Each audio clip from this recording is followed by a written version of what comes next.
Mihail Dudaš i Thomas van der Placen, sportski rivali i prijatelji. Malo je reći, a teško pronaći zajednički imenilac koji bi definisao desetogodišnje susretanje dvojice svetski vrednih višebojaca u drugoj deceniji novog milenijuma. Druženje započeto u Novom Sadu 2009. kada je Novosađanin kao treći junior na planeti uručio Belgijancu zlatnu medalju za pobjedu na Evropskom prvenstvu održanom na Karađorđu. Tačno 10 godina prođe, a Van der Placen opet dođe na mesto svog početka. Ugoste čoveku koji mu je put ka zvezdama označio u krug Dudaševih istomišljenika u njegovom NS Reinersu, trkačkom klubu pokraj Mosta Slobode. Nikada nisam sanjao da ću postati profesionalni sportista. Moja prva medalja u Novom Sadu bila mi je odskočna daska za evropski vrh.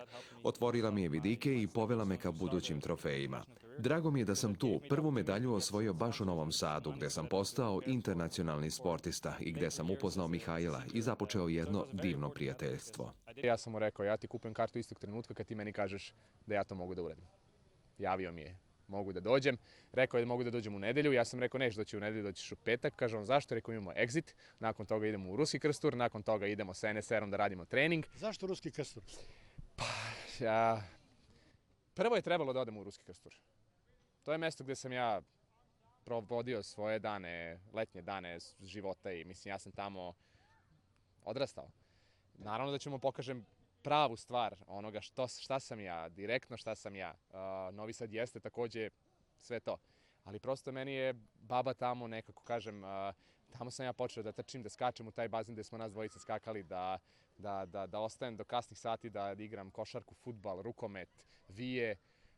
I prosto želeo sam da mu pokažemo dakle ja zapravo dolazim. Prijateljstvo započeto u Novom Sadu nastavljeno je sve do njihovog druženja na Evropskom prvenstvu mlađih seniora u Češkoj Ostravi, gde je kolega Goran Filipović ovekovečio pobedničko postolje i zajedničko slavlje sa srebrnim Belorusom Eduardom Mikanom. Tomas opet zlatni, Dudaš još jedan put bronzani. Obojica su postavili lične rekorde, Dudaš i državni, star taman koliko je novi rekorder imao godina kada ga je postavio. Impresionirao je njihov iskren odnos jedan prema drugome, ali i svi u njih zajedno, protiv vremena, daljina i visina kojima su desetobojici stremili. Verovali ili ne, mi se ne borimo jedni protiv drugih, borimo se protiv 10 disciplina. Koliko god da to nekako u nekim momentima nekome može jednostavno da izgleda, ok, dođeš i odradiš 10 disciplina, istečiš, skačeš, bacaš. To je vrlo teško, jedno putošestvije od 2 dana koje je i psihofizički vrlo naporno i nas ne interesuje ko šta drugi radi, nego kako ćemo mi da odradimo stvari i kakav ćemo rezultat da napravimo. Respekt u sportu je osnov svemu, pogotovo u desetoboju. Mi imamo razumevanja za sve suparnike i to je nešto što krasi našu disciplinu. Nadam se da ćete me u Srbiji prihvatiti u najlepšem svetlu, bez obzira na moj pozitivan skor u pogledu medalja u odnosu na Mihaila. Drago mi je da sam ovde sa Mihailom i sa vama. I to je to. Thomas van der Placen je evropski šampion u svim uzrastima, do seniorskog u Amsterdamu 2016. Mihail Dudaš je od svetske omladinske bronze do bronzanih medalja u konkurenciji mlađih seniora stigao do pozicije trećeg višebojca u evropskoj konkurenciji seniora i na otvorenom prostoru i u dvorani. Krunu karijere gradio je na kontinentalnom šampionatu u Beogradu pre 2 godine i kovao medalju sve do finiša poslednje discipline kada je praćen uzdahom sa tribina prepune arene izguran sa staze. Prvi koji ga je pozvao i utešio bio je Thomas van der Placen. Gledao sam šampionat na televiziji i navijao za Mihaila. Nisam mogao da verujem šta mu se događa pred njegovom publikom u prepunoj dvorani, u veličanstvenoj atmosferi. Ali to je sport i nepredvidivi događaji su njegov sastavni deo. Želeo sam da ohrabrim Mihaila. Rekao sam mu da je to nešto što se dešava, da će se drugi put desiti njemu u korist i jednostavno treba da nastavimo dalje.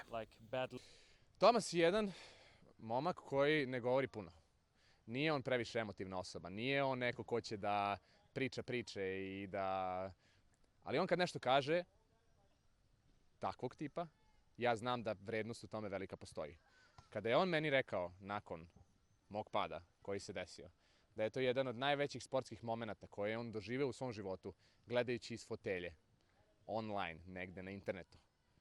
Ja sam onda uvideo takođe koliko je to sve veliko i koliko je to sve veliko što se desilo i koliko je u stvari vredno.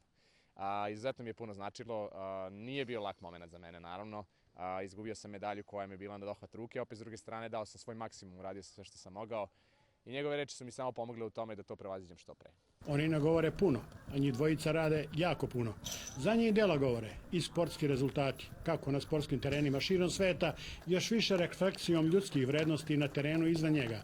Vrednosti koje se jedino respektom i poverenjem stiču i podrškom rivalima sa kojima je zajedno moguće i do zvezda stići, bez obzira na lični prestiž i na sopstvene ambicije.